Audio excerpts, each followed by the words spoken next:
चिंतन करने लगे कि मैं एक बार देख आऊं कि मेरा राजपाट कैसा चल रहा है। अपने सैनिकों की टुकड़ी के साथ वन की तरफ उन्होंने प्रस्थान किया और जैसे ही उन्होंने वन के भीतर गए तो उन्होंने एक अजीबोगरीब घटना देखी। कैसी घटना? बिल्कुल विचित्र, कि एक बैल है वो रो रहा है, उसके 3 पैर ध्वस्त कर दिए गए हैं, 3 पैर खत्म कर दिए गए हैं और वह बैल अपनी पुत्री के साथ चर्चा कर रही है कि ये तो हमारे कर्मों का फल है। और एक अजीब राक्षस उनके पैरों को कुचल रहा है। जब राजा परीक्षित ने देखा तो उसने उसको बोला कि शर्म नहीं आती तुझे? तो गौ मां पर अत्याचार कर रहा है। जिस गौओं का पालन करने के लिए मेरे गोविंद ने अवतार लिया था, जिनकी सेवा में मेरे गोविंद ने अपना जीवन व्यतीत कर दिया था, आप मेरी धरा में रहकर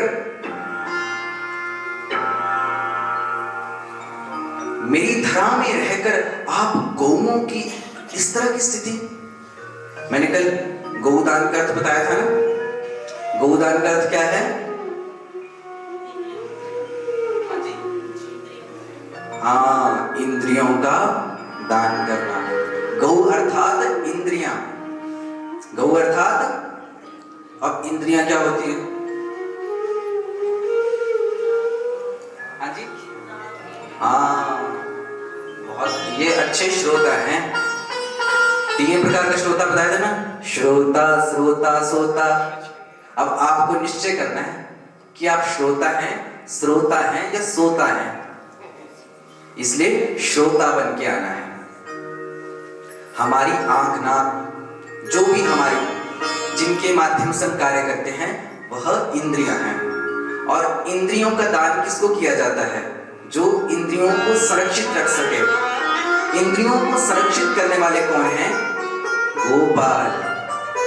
इंद्रियों का पालन करने वाले कौन हैं? गोपाल।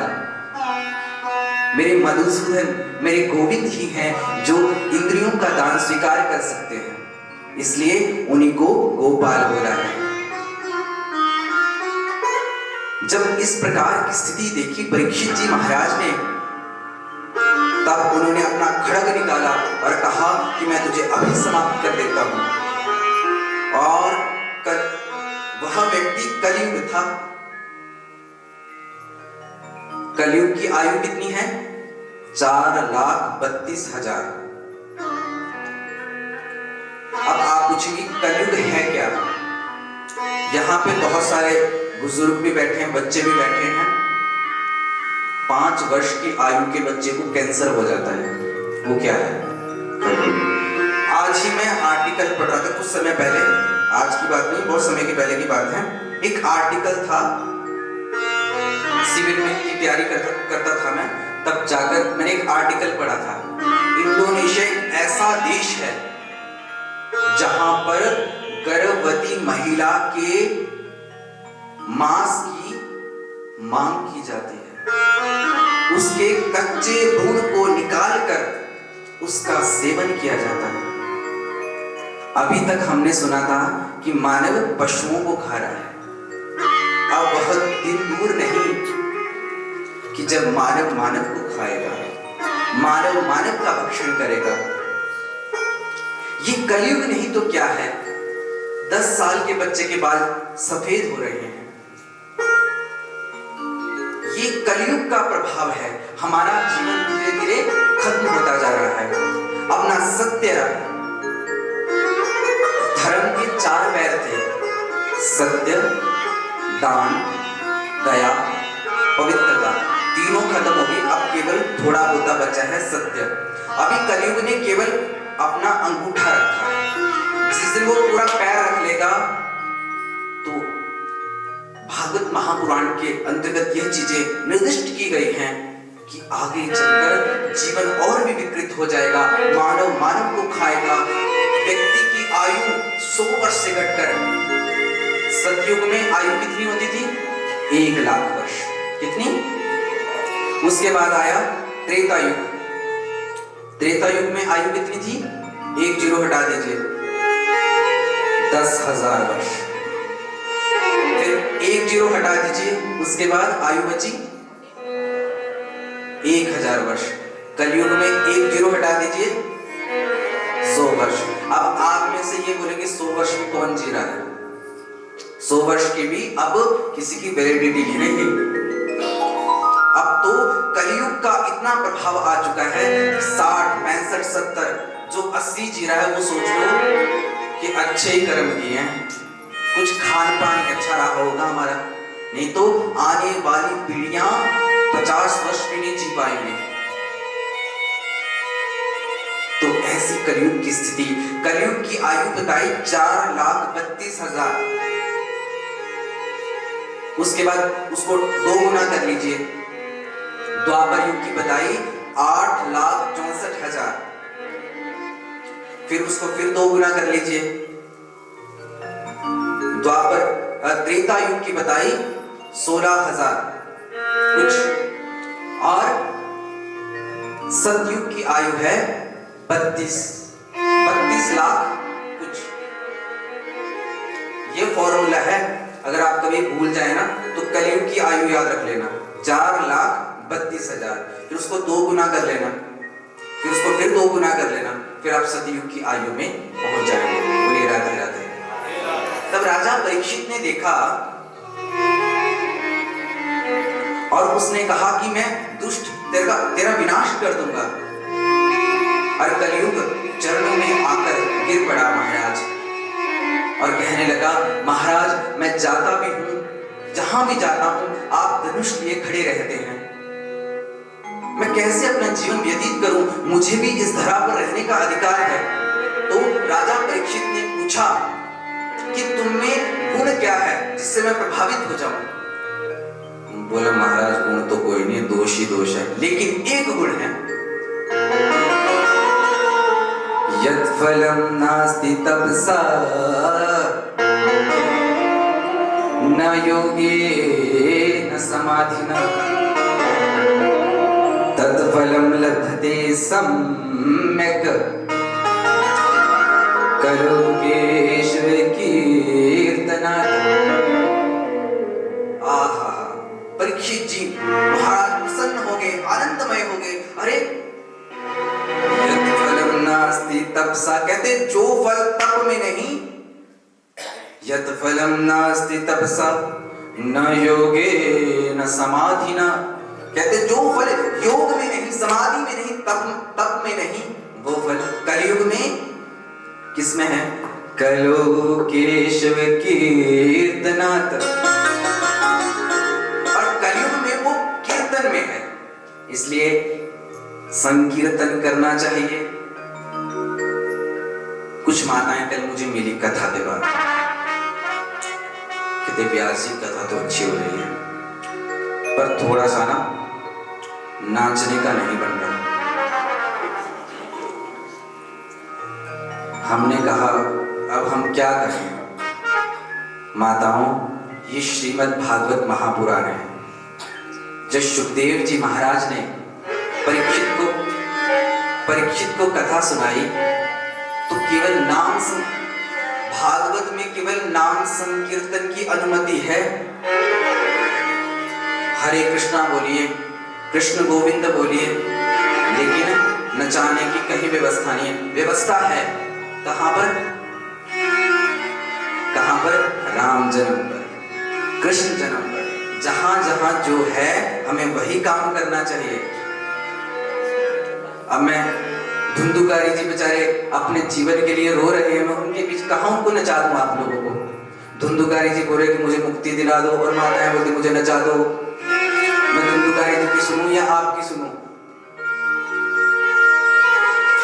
इसलिए माताओं, जहां पर जिसका समय आता है वही प्रसंग यहां से आता है।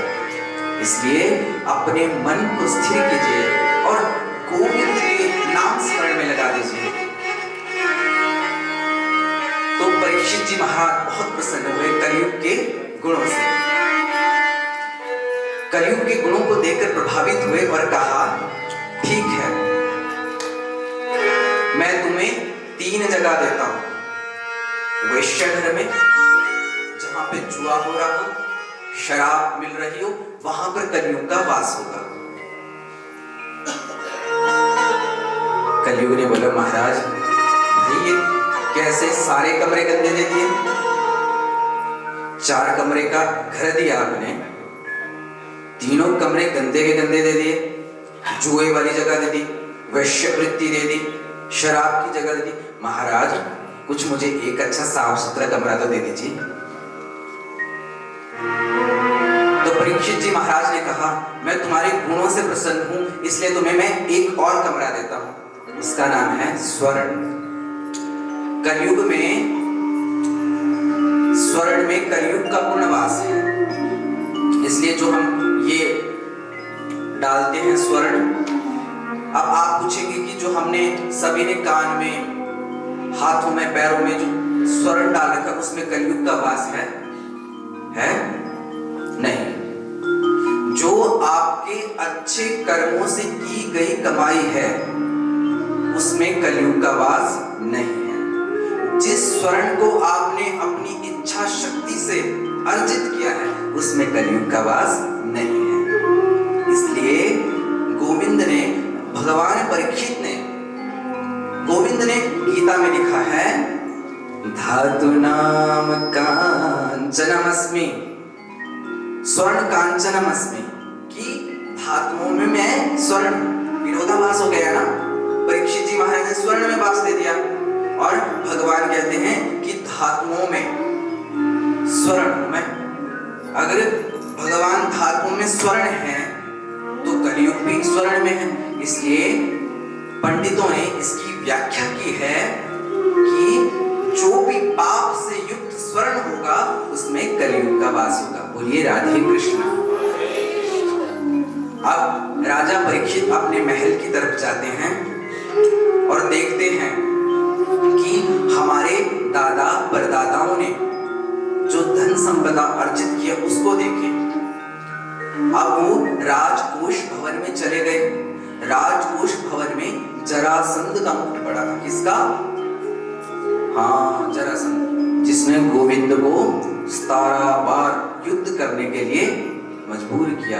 और गोविंद 17 बार जब उसने युद्ध किया, 18वीं बार जब उसने ब्राह्मणों की सेवा की, अब गोविंद ने कहा कि अब जरासंध को हराया नहीं जा सकता, क्योंकि जिसने संतों की सेवा कर ली, जिसने ब्राह्मणों की सेवा कर ली, उसको कोई नहीं हरा सकता। इसलिए आप जीवन में कुछ भी कर लो, ब्राह्मण का अनादर मत करना, गुरु का अनादर मत करना, संतों का अनादर मत करना। ये जीवन की शिक्षा है।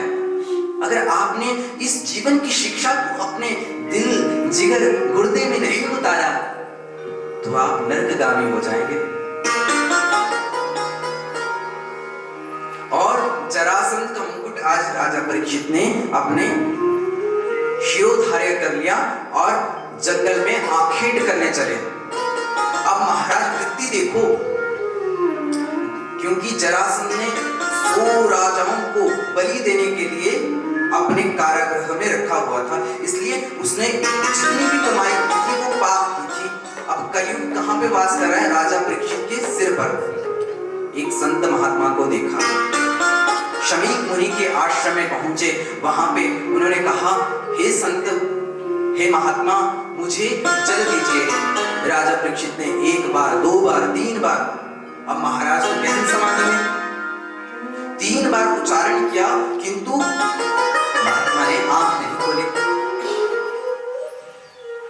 और परीक्षित ने सोचा कि 4 मुझकर आंख नहीं खोला, क्योंकि अब कलयुग का असर शुरू हो गया।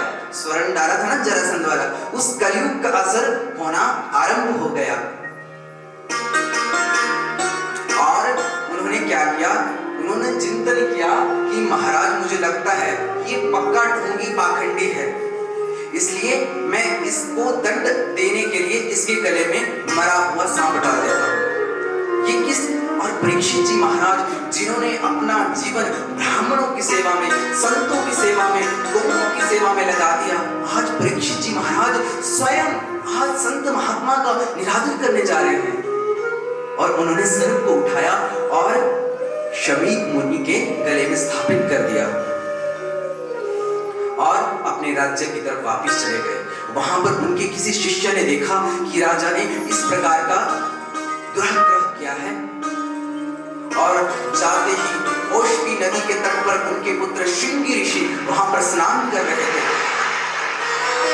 और जैसे ही श्रृंगी ऋषि को यह पता चला कि मेरे पिता का किसने अपमान किया है और साक्षात श्रृंगी ऋषि पूर्ण क्रोध में आ गए और हाथ